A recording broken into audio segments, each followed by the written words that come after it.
Thank you for joining Locked On Yankees and making us your first listen of the day. We're free and available on all platforms. On today's show, what we predicted on Friday happened. The owners and the players met. Nothing really happened. I mean, the players gave a proposal, but nothing really happened. I mean, it was rejected by the players quicker than a fake stadium proposal gone awry. And in sad news, the trial of Eric Kay is going on. In case you don't remember what that is, Tyler Skaggs overdosed in 2019. Eric Kay is accused of providing the drugs, and there were 4 baseball players who testified during the trial on Tuesday. We'll talk about that and just talk about the problem overall with drugs in baseball next on Locked On Yankees.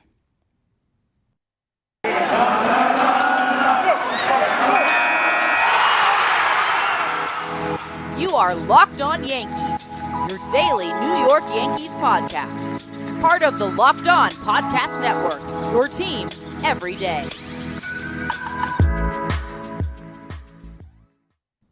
Hello, everyone. Welcome to Locked On Yankees. I'm Stacey Gotsoulias. I'm joined by my co-host, Abbey and Stacey. I have some exciting news. I got the Wordle today in 2 guesses. I am not playing Wordle because sometimes when everybody is doing something and like hyping it up, I just refuse to participate. Like I've still never seen Game of Thrones for that reason. Yeah, I'm usually, I'm usually like that. I'm the person that doesn't do things. It took me a decade to get an iPhone. I always didn't want to do anything like that. And I watched 1 episode of Game of Thrones only because I was at my friend's house. It was like the season finale and they were having like a party. And I'm like, I'll go to a party. And I half paid attention. But yeah, no, I didn't watch that either. Yeah. 2 of my best friends, who are both named Courtney, because fun fact about Abby, 90% of my friends are named Courtney. These are 2 of them. I went to high school with both of them. They know that I'm not playing Wordle, so they take every chance they can get to talk about Wordle on the group chat, which I've now had to mute because of that. And I tell them like all the time. In fact, they're texting me right now about their Wordle streaks, and I keep typing back unsubscribe, and they're so mad at me. They're like, just do it, just participate. No. You're all annoying me about it now, so I don't want to. And apparently it's like hard now, so I don't want to do that. Yeah, I don't know how I got that word. I really don't, because I did it. Usually I wait till the morning, but last night it was 10 after midnight, and I thought, let me just try Wordle. And I don't know how I did it. It was a guess. And when I saw all the letters light up green, I yelled in my bed at 12:10 or 12:15 because it took me a few minutes to guess it because I was going by the letters. And yeah, it is getting harder now that it's gone to the New York Times, and they like to trick you with double letters, which wasn't really much of a thing in the old version. So yeah, it's getting more difficult. And I'm a self-professed dum-dum, and I don't really have a great vocabulary. So the fact that I'm actually able to do Wordle is kind of cool, because I'm always worried that I'm going to X out at some point. And I've done 6 out of 6, but I've not lost yet. And I've been doing it for 3 weeks now, which is really funny. But it's just, it's one of those things I didn't expect to do, but now I'm fully in. It's just bad. Before we get into everything, everyone, YouTube, watch us on YouTube, subscribe. Next big number is 750. Very excited. I like round numbers like that. And then after that, Barry Bonds' home run total, which is the real home run record, people.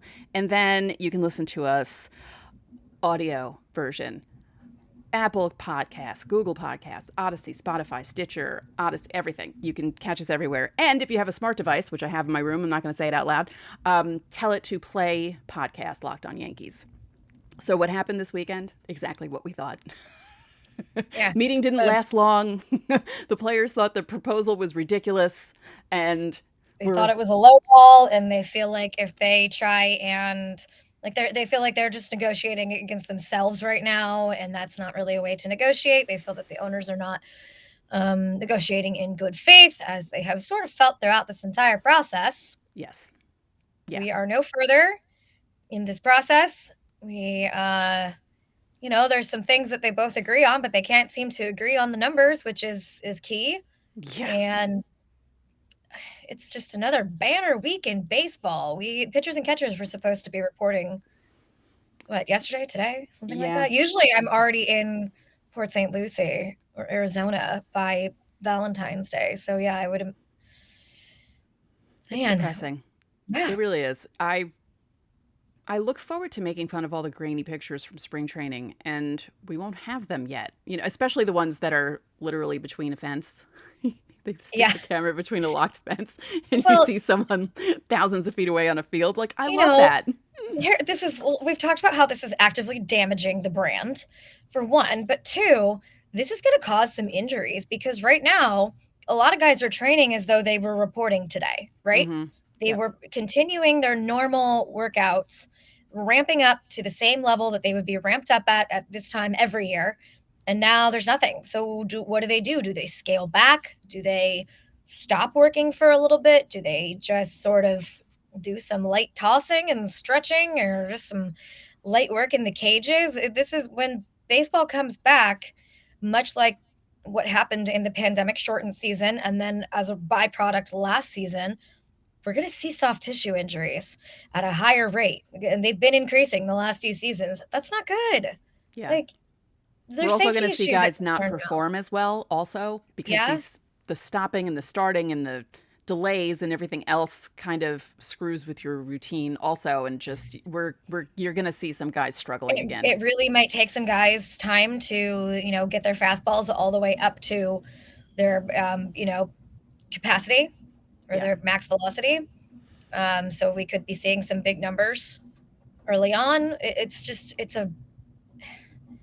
such a mess. I'm so tired of it. Yeah. And like, honestly, looking at like the nitty gritty labor details is boring. And I actually think that's what Major League Baseball is counting on is for fans to look at all of this and like read the fine print and just lose interest. Cause like I'm losing interest Yeah. and it's my job to have interest. and, Yeah. and if I'm losing interest and I'm getting bored reading this stuff, then I know that the casual fan is going to as well. And that's not good because Major League Baseball is counting on people losing interest to then say, well, oh, it's just these babies who just want more money. From a PR standpoint, it's all a mess. Rob Manfred is throwing a grenade and saying, why would the players throw a grenade like that and do so much damage? And the players are frustrated. They feel like they're not getting anywhere, and we're not getting baseball. Yeah. What are we supposed to do? Like, go watch college baseball? Like, go watch aluminum bats? Like, look, I love college baseball, but the product isn't that good. Right. Yeah, that was something that happened on Sunday. Usually, when the Super Bowl ends, people start tweeting, "It's baseball season," and who was I know it? I got a PR pitch today that was like, all attention is on baseball. I was like, where have you been? Where Yeah, have you been? yeah. Not Major League Baseball, maybe other baseball, but not Major League Baseball. Definitely not. But yeah, what we predicted, it was exactly what we thought. Rob Manfred comes out. He's like, I'm optimistic that stuff's going to get done. Then they do this proposal, and the players are like, we were discussing this before the show, but John Heyman deleted a tweet. But he had a tweet. I'm not lying. It had a quote from a player. Didn't say who the player was, but it said, well, the deal wasn't as terrible as we thought it was going to be, which that's not good. That's not a good thing. Not as terrible. Like, what? The bar is on the floor. Yeah, it really is. It's like it's just that they're so far away with these financial numbers still Yeah. that it's difficult to like. They're at an impasse with the numbers, and the owners are still being cheap. The league is still trying to protect the bottom line, and the players don't feel like they're getting anywhere, and they don't really feel like they're being heard. Yeah. They don't feel like they're being protected. Right. Right. And that's tough. You work for a boss that you feel like doesn't have your best interest at heart, which so many of us have done. I've done that. And it sucks. You don't feel very motivated to work for that organization. You feel motivated to work for yourself and get your numbers, Yeah. get your paycheck, do some good work for yourself. But like, it's just frustrating to have any faith in the institution that you're playing for. And how can they right now? Right. And Right. both sides hate each other. Yeah. This is this is a bad marriage, bad relationship. This is Nate and Maddie on Euphoria. It's that toxic. I do not watch Euphoria, but I follow enough people who watch it on Twitter that I sort of know what's happening. So yeah, I It's sort of. dramatic. There's a lot of like back and forth, he said, she said on social media. It's toxic. There's a lot of, gaslighting, manipulation. It's Nate and Maddie on Euphoria. Now, I don't know how I can. How to segue. Speaking of, let's go the opposite of toxic and talk about something that's good for you. Built Bar. Let's talk about Built Bar, because at this time of the year, you've pretty much given up on your New Year's resolutions, but I have not. I'm sticking to them. I'm still eating relatively right, but thanks to Built Bar, I'm doing a lot better than I would normally be doing, because it almost feels as if it's not really a resolution because I'm enjoying them. And they have puffs. If you haven't tried Built Bar's puffs, you're missing out. They're the first protein-infused marshmallow ever. They're fluffy, they're marshmallowy, they're not just a protein bar, they're a treat, and they're covered in 100% chocolate. Some of the flavors of those puffs: cinnamony churro, so good, coconut marshmallow, and banana cream pie. All Built Bars are covered in 100% real chocolate. That includes the puffs. They're low-calorie, high-protein, so replace your candy bars with them because they're better for you. Go to Built.com and scroll down to the macros chart and you'll be blown away. Most Built Bars contain 130 calories, 4 grams of sugar, 4 net carbs, 17 grams of protein. Compare that to a candy bar, which usually has 240 calories, 30 grams of sugar, and dozens of net carbs.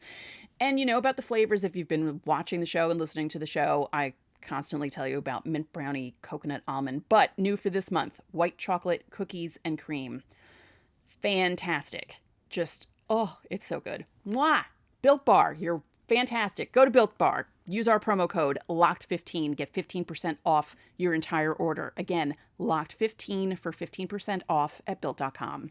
Thank you for listening to Locked On Yankees and making us your first listen. Also, make sure you subscribe on YouTube. Thank you.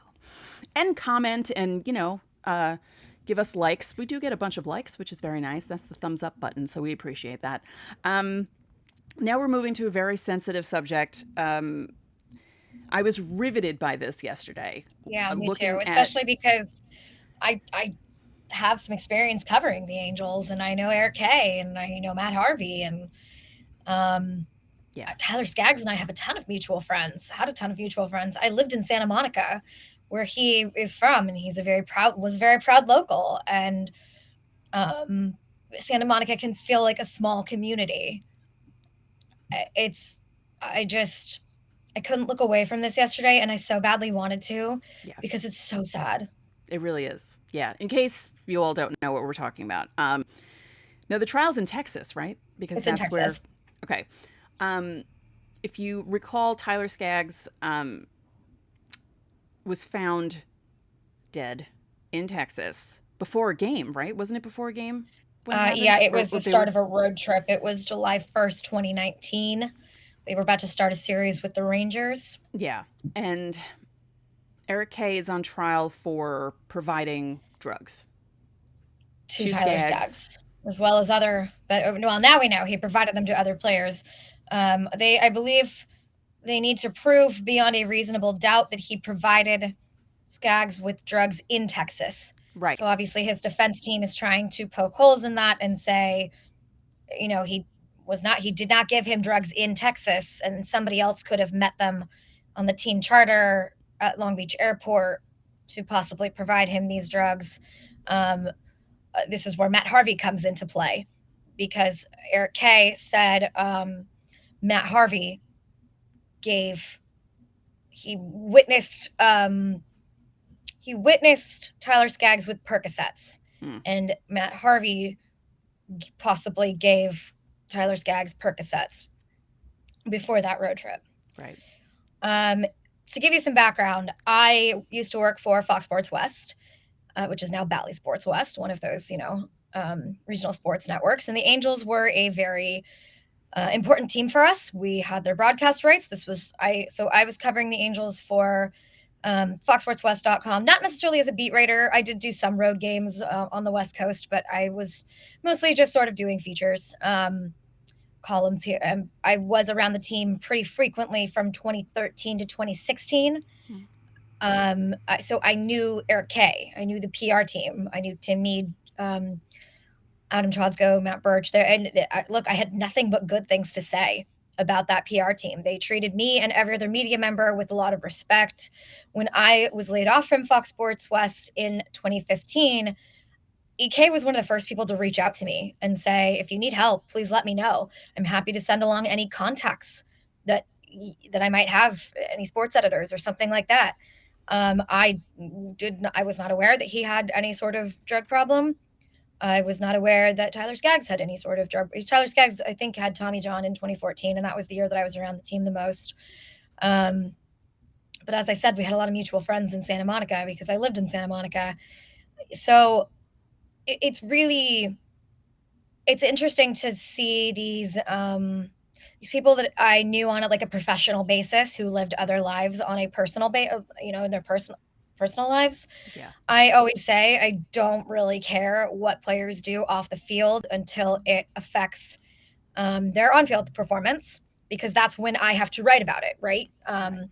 You get a DUI and you're suspended. I've got to look for that police report because that's going to be something that the league is going to want to see to determine your suspension.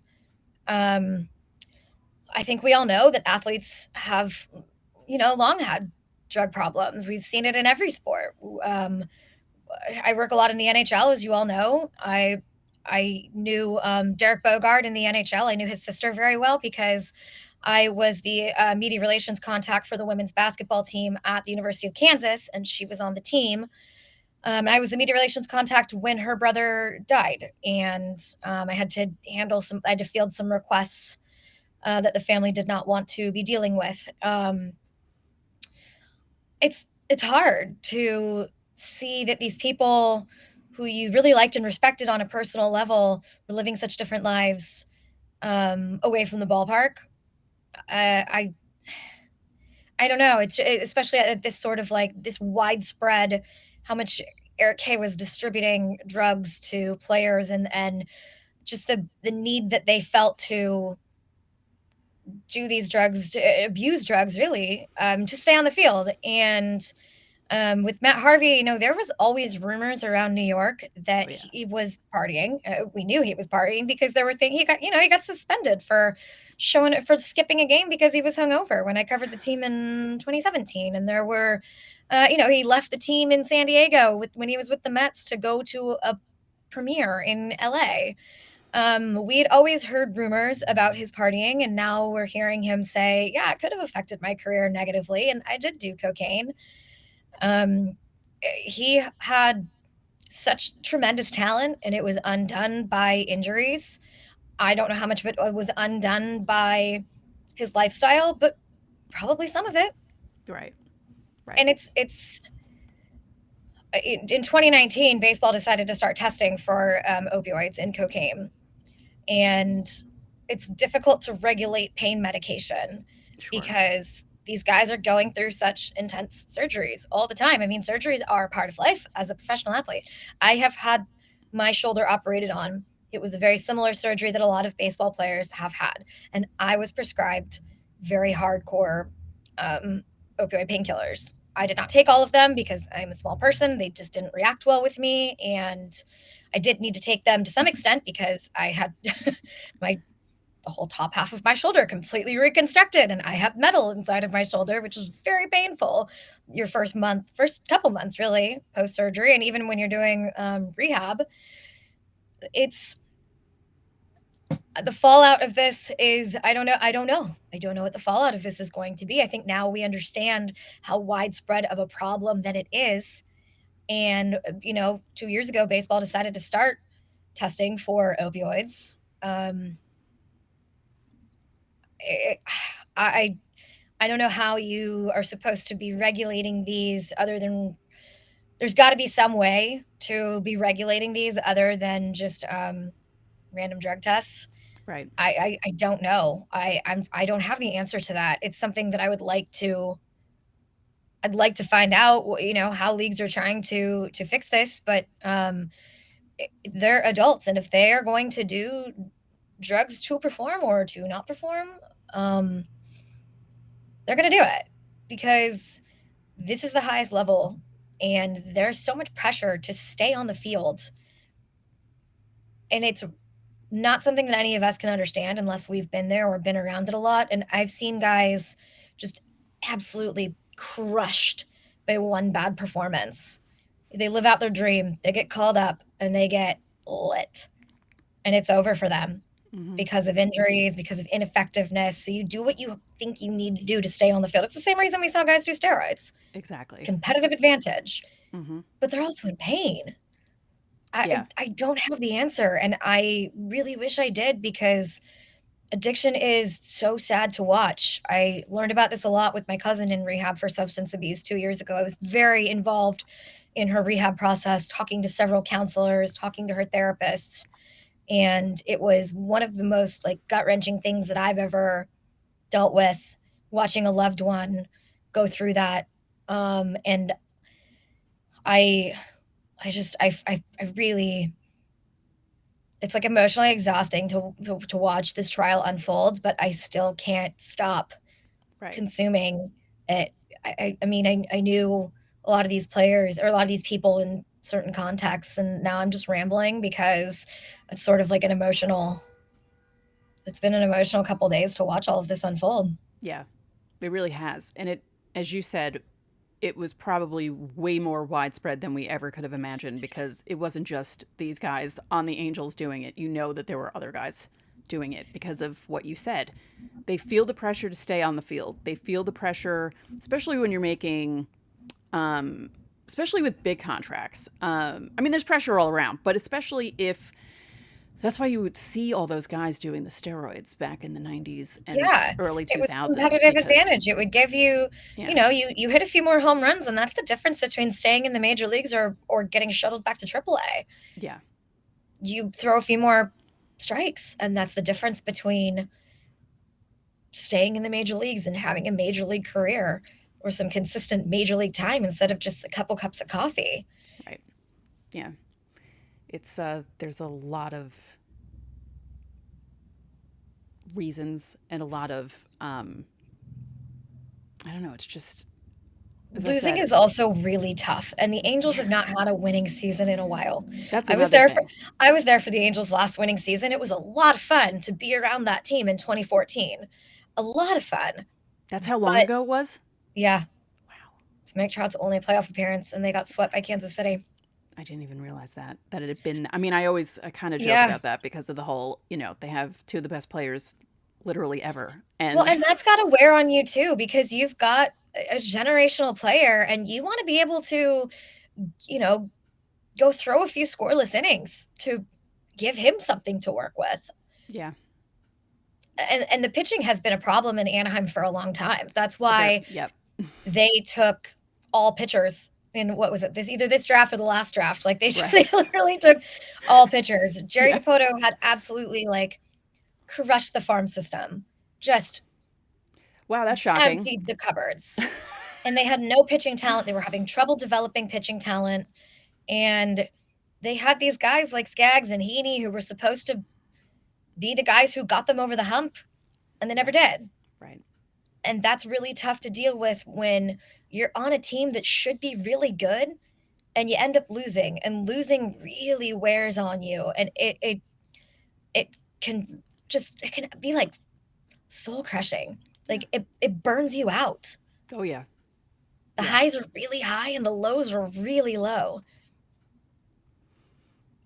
And that's a team that's always had expectations. And every year you think, okay, this is going to be the year they're going to get Mike Trout back into the playoffs, and things fall apart. Yeah. The pitching falls apart. The injuries start piling up. Right. Right. Because, I mean, he got injured and then never really came back, right? Because he had Tommy John. He was going to try, and then, that's just, it's a lot, but that is a lot of pressure. Now, I don't know how to segue into this either, because we have to talk about Bet Online. Now, Super Bowl happened. The Rams pulled it out at the end, although there was that BS call that anyway. I was bummed the Bengals didn't win, but I mean, it was a good game there at the end, and the halftime show was fun. So hey, what are you gonna do? Football may be over for this season, but basketball is in full steam, both pro and college hoops. And for the latest odds, totals, player performance props to where the next fired coach is going to land, betonline.net is the number one spot for all your sports betting needs. BetOnline remains the best spot for all your sports scores, podcasts, and news this season. And it's not just basketball. BetOnline is your source for hockey, boxing, and UFC, right to Olympic coverage and information. Head to the website today or use your mobile device to learn about the trends and action. BetOnline, where the game starts. Tyler Skaggs' widow had to testify, which was... And so much is coming... She kept apologizing to the jurors, which I thought was, both sad and sweet, because she was just like, I'm sorry that I'm crying, but it's like, well, don't be sorry about that. Yeah. I mean, this is... Well, and there's so much that's coming out too. Like, he had the Angels catering manager who was a woman in his phone as something else, and she had as a Ben R or something like that, and she had sent him a selfie. And she says that, they didn't have any inappropriate relationship, but that's still got to be really tough for a widow to hear. Like, okay, my husband was maybe talking to another woman. Yeah. And it's... I mean, the drug thing is bad enough. Well, and they asked, she did say that there was a text that she said she sent it in anger. I'm going to tell Tom Taylor, the traveling secretary, that you have a drinking problem. And she said she didn't know that the drug problem was as bad as it was. But I think it's interesting to know, like, his stepbrother, I think that's correct. His stepbrother had helped him get off Percocets a few years before that by providing him OxyContin or something like that. I got to check the details on that, because I feel like I also had a lot of hockey stuff going on yesterday, so I was in between some meetings and stuff. I was trying to read all of this, and I just... Well, let's just say this about those drugs. Opioids are no joke. No, it's really sad. It's really... I had wisdom teeth surgery 17 years ago, and it wasn't bad. They just pulled all four out. It wasn't like they were impacted or anything, but, I had jaw pain, and I think they gave me Vicodin. And within 3 days, I said to my mother, I'm like, I have to stop taking this, because it's really... I can see why people get hooked on this stuff. And I let myself feel the pain. After like 3 days, I was like, I can't do this anymore, because I know my personality and I know that I'll want to keep taking this stuff. And I was like, no. And I just shoved it away and stopped taking it, because you can get addicted to that stuff really quickly. I didn't like it necessarily when I took it. But I noticed, so now we know, because of the Sackler lawsuits and trials, we know that they were telling... that the pharmaceutical reps and the pharmaceutical companies who produced these drugs were telling doctors and nurses, these are not addictive. And doctors and nurses were prescribing them like candy. So My first day of college, I was a college cheerleader, and I tore my ab. It was extremely painful. I was having some issues with my wrists, and I under rotated on a back handspring, and then had to overcompensate on the back tuck so that I wouldn't land falling on my face, which I know how to do because I was a gymnast for a long time and cheerleader and a high level tumbler. I know how to manipulate. At the time, I'm old now, my center of gravity has shifted, but I knew how to manipulate my body so that I could, basically I had to overstretch myself in that back tuck, and I stretched too much and I tore my ab. And it was also very embarrassing. My first day of college, I had a bag of ice wrapped around my stomach that looked like I was pregnant. And then it started to melt, and it looked like my water broke. Oh, no. Don't recommend starting college like this. But anyway, I go to get it checked out. They just give me a ton of Vicodins right off the bat. Yeah. And they're like, yeah, just take it as needed. And I took one, and I was asleep for probably... 12, 13 hours. At one point my roommates were worried about me. Sure. And I come out and I was like, what time is it? And they said it's 6 p.m. And I was like, oh, how long was I slept for a couple hours? And they were like, no, you slept. You went to bed like yesterday. Oh no. Oh no. Maybe it wasn't 6 p.m. Maybe it was earlier than that. But I had gone to bed. I had like taken a nap after practice in the afternoon after I took that first Vicodin, and it just knocked me out through the night and into like well into the next day. Like my roommates were worried about me, Oy. and I was in pain. So I was taking like half of ones, and I just didn't like the way that it made me feel. So then when I had shoulder surgery about 5 years later, I was worried again, like, how's this going to make me feel? Well, I was in so much freaking pain that I had to take them. Yeah. Like a very humorous moment. My mom was so convinced I was going to get addicted to painkillers because her friends' two sons had gotten addicted after their knee surgeries. So she left for work, and knowing that I cannot take the cap off of the bottle because my arm is strapped to a box and I'm 2 days post surgery, I can't even like squeeze the ball on the end of my sling. I've got no grip strength. I can't move without shooting pains up and down my arm, into my neck, my back. It's awful. I just sleep sitting up for 6 weeks. Oh. Oh my God. I'm in so much pain because the painkiller wore off that morning that I'm legitimately nauseous. And so I decided, my mom's gone. My dad was out of town. He's had 3 shoulder surgeries. So like he could have told my mom, like, okay, looked at the surgery film. Okay, she needs to actually have normal painkillers, because my mom was like, all you can have is extra strength Tylenol. That didn't do anything. Right. So I go out to the garage, and I was about to get a hammer to smash the pill bottle. And my mom starts pulling into the garage coming home from work, and she was like, oh, it's been 3 days and you're already addicted. And I'm sitting on the garage crying because it took me that much strength to like get to the garage and get a hammer with my left hand, my non-dominant hand. Yeah. And I was like in tears. I was like, no, Mom, I'm just hurting. It hurts so bad. My whole right side is in so much pain. And she gave me like half of one. It was fine for a little bit, but like she was so concerned that I was going to get addicted to these. And in the end, the doctor was like, she has to take those. Like it's going to be really bad if she can't sleep, because sleep is how your body heals. Sure.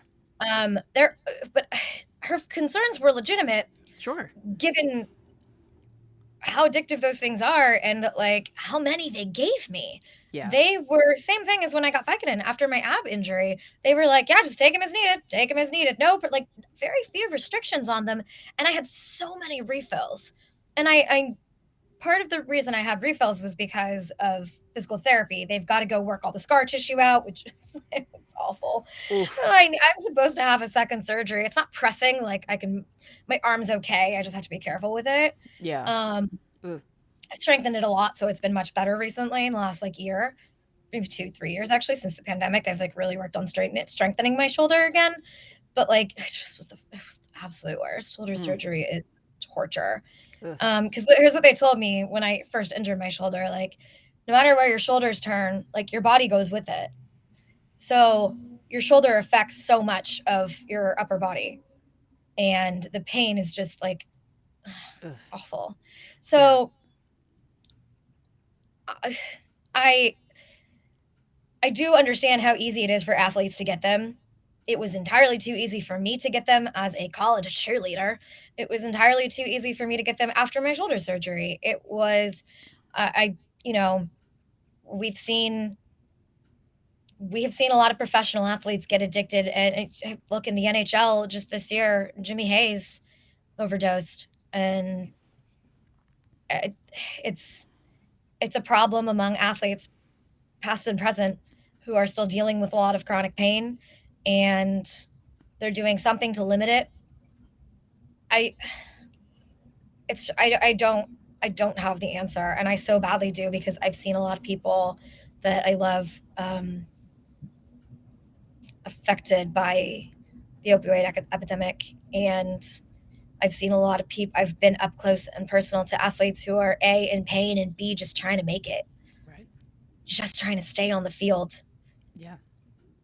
And the only thing I can say is like, there's no soul. Nothing I say is really going to matter, but like, it's just so sad. And my heart goes out to them, and the Skaggs family, and nothing I say is going to make a difference, and nothing's going to bring him back. But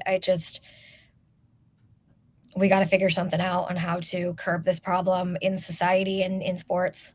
Yeah, because it is a societal problem. It's really big. Yeah, there's just got to be some better way to regulate it and try and keep it out of the hands of people who are going to distribute it. Oh yeah. Like you were saying with the doctors, not really with the opioids. There are other meds where doctors are like, "Oh no, you can't take more than this, you can't do that." But for those, it was like, "Oh no, take it as needed and this and that." And they They're really just made prescribing them for years like candy. Yeah. And they made it seem like it was fine to take as many as it was just very strange because as someone I haven't been on meds in a while, but I was taking some hardcore stuff. Seroquel, Wellbutrin, Klonopin, not all at the same time, but the Seroquel and the Wellbutrin I was taking at the same time. And you have to be really careful with that stuff. And it got to the point where I took myself off of everything because I wasn't feeling great on them. Mentally, I was okay, but physically, they weren't making me feel good. And I felt like I needed to give my body a break because that's the other thing. When you start taking things for too long, it affects other parts of your body that, they're not really for. Like, this was for my brain chemistry, but it was affecting other parts of my body. And I was like, I'm going to have to stop taking those things. But with opioids, like you were saying, it's just unbelievable how unregulated they were for so long. Yeah. And so, scary. Something I just thought about, because I covered the Los Angeles Kings when the Kings got in trouble, when Jarrett Stoll got in trouble in Vegas. He had Molly, Coke, and that was around the same time that Mike Richards got in trouble for crossing the border with prescription pills he did not have a prescription for. If I'm confusing the details on any of that, I apologize. That was a long time ago. I've covered several teams since then. However, the Kings brought in a former addict to do like seminars and stuff with the team. And it's tough to like quantify the results of that because I remember the Kings telling me what they were doing and how they were doing it, but they didn't want to discuss the specifics of what was talked about in those seminars and like whether this former drug addict was working with players one-on-one, or like there was a lot of specifics they didn't want to get into. So it is tough to like quantify the results of that and how well it worked. But maybe some more like in-depth or hands-on education at the team level, the league level. The leagues always have to go through, they have to put players through these, like, there's always like rookie symposiums talking about like, don't do drugs, don't give money to people who are coming out of the woodwork from your childhood that all of a sudden want this money that you have now that you're a pro athlete. Like, right. Don't drink and drive. Like, there are these symposiums that happen.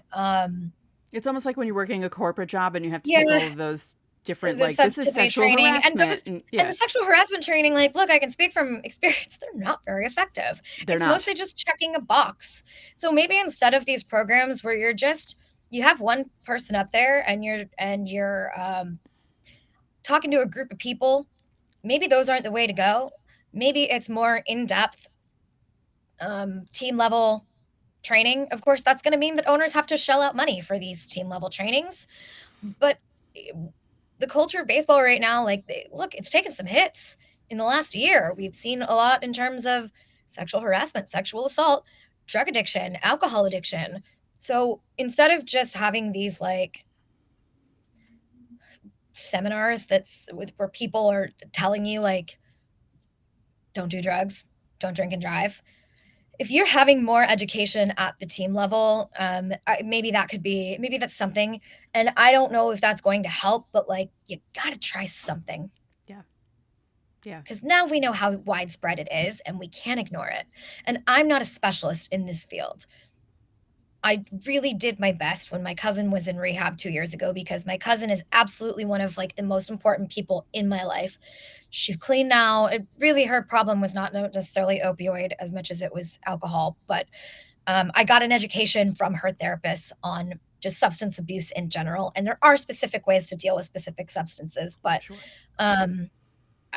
I really took the time to educate myself and work with her therapists and her counselors, and read other literature about the issue, and I just I know that now she's clean and she's doing amazing. She works in fashion in Texas, and she is living on her own, making her own money. She is all these things that she wasn't doing when she was addicted to various substances, when she was drinking away her problems, and when she was dabbling in other things. She's doing phenomenal, and it took a lot of work for her to get there, but like there are people who can get there, and we have to do something to try. So I don't know whether it's people who specialize in the field of addiction coming in and talking to people at the team level, whether it's leagues and teams trying to regulate things a little bit better, because I get it. Look, they're always going to land in the hands of people who shouldn't have them. It's the same argument people make with guns. Well, if we, people are always going to steal guns. There's always going to be guns that, people are always going to find a way to obtain them. Okay, but we need to find a way to like curb some of the illegal procurement. Sure. If we better regulate things, then sure, there's still people that are going to end up with guns that shouldn't end up with guns, but like we'll still be able to curb some of that. And I think it's maybe the same thing when it comes to opioids. Yes, they're still going to end up in the hands of people who they shouldn't end up in the hands of, but if we don't try to like regulate them, educate about them, or do just something. I know I keep repeating that word, something, do something. And I hate it when people like tweet at me about their teams like, oh, the team's got to do something. The team's got to fire the coach. Okay, well, tell me what these specifically, other than just firing the coach. Like, give me, instead of just saying do something, give me something specific. What do you think the team, I hate it when people are like, just do something, just do something. But I'm so at a loss right now with this, because this is not something that I specialize in. It's something that I've really tried to learn a lot about and educate myself about, but I don't specialize in it. We have to do something to try. We can't just not try, because people's lives are at stake. Mm-hmm. Yeah. It's just rough. And one last thing I'll say before we end, because we have to end. It just feels like there's always a double whammy when it comes to baseball news. Like it was the dual ball story, and then the lockout happened, and now, the proposal is kind of like, shoved to the side, and it didn't really go well this weekend, and then this starts happening. I mean, we knew about stuff, but well, a year ago we had the Jared Porter stuff. Right. It's always something. Baseball culture it's not in a great spot. No, and things keep making it worse. And we can't just throw up our hands and say, okay, that nothing we can do. This is just how it's always been, and it's how it's always going to be. No, I don't think that's not the answer. Right. This culture needs to change, and there are changes that can be implemented. It's the people it's a top-down thing. It's got to filter down from the top. And right now it's at a weird spot because the league and the Players Association we don't have an agreement. There's no baseball even being played. Yeah, they're like this far apart. If you're watching on YouTube. It's in such a state of disarray that it almost feels a little bit hopeless in so many different ways. And it's not a good feeling. And, just try and stay positive, baseball fans. Yeah, I know. After all that. But no, seriously, though. Try and stay positive, baseball fans. Like, maybe next week we'll just focus on, like, I don't know, the good in the world or something like that to go. I don't know the answer. It feels very much like things are just in a state of disarray. Yeah. But it's not going to last forever. That's true. There's always light at the end of the tunnel. And it's just really long, like dark. Yeah, it's like a pinprick. Yeah, and it's a pinprick light right now that we're seeing. It's not very bright, but it's there. It's there, and we'll get there at some point. And I think there are enough people who want the culture to change. Yeah. It's just tough to be able to implement things right now when everything is snowballing. Yeah, that is true. It just feels like one thing after another every week. It's just Tough it's to love sports when sports don't love you back. Yeah, that's true. Well, on that lovely note, no, I'm kidding. Yeah, that's it for this episode of Locked On Yankees, which is part of the Locked On Podcast Network, your team every day. Abby and I would like to remind you that you can listen to the show in Apple Podcasts, Google Podcasts, Odyssey, Spotify, Stitcher. You can watch and subscribe to us on YouTube. Again, press the like button and press the subscribe button. And when you get into your car, tell your smart device to play podcast Locked On Bets. Now make your second listen of the day Locked On Bets, your daily one-stop shop for all your gambling needs. Locked On Bets is hosted by your boy Q with expert analysis and insight from Lee Sterling. One more thing, if you could be so kind, please rate the podcast and spread the word about this podcast to your fellow Yankee fans. We would really appreciate it. So enjoy your Wednesday, and we will talk to you all soon.